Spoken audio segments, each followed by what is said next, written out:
Anda kembali di Kompas Siang bersama saya Jihan Novita. Saudara, harga daging sapi di Pasar Kebayoran Lama naik menjadi Rp140.000 per kilogram pada awal Ramadan. Harga daging sapi yang sebelumnya dijual Rp130.000 per kilogram kini naik menjadi Rp140.000 per kilogram di hari pertama Ramadan. Baik pedagang maupun warga berharap harga daging tidak semakin melambung tinggi terutama jelang Idul Fitri. Sebelumnya, Presiden Prabowo Subianto telah meminta jajarannya mencegah kenaikan harga agar masyarakat bisa membeli bahan pokok dengan harga terjangkau.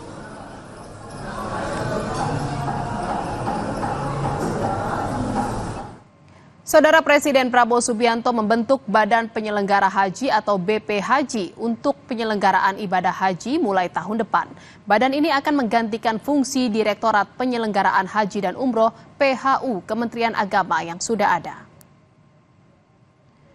BPHJ akan resmi bekerja pada penyelenggaraan haji 2026.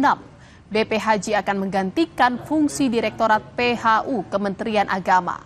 Badan ini akan mengurusi segala hal yang berkaitan dengan haji, mulai dari transportasi, masyair saat puncak ibadah haji, konsumsi dan juga asrama haji di seluruh Indonesia.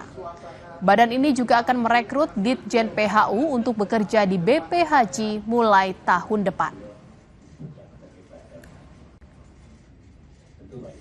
Badan haji ini dibentuk oleh Presiden Prabowo dalam rangka satu, memberikan pelayanan yang terbaik untuk para jamaah haji kita.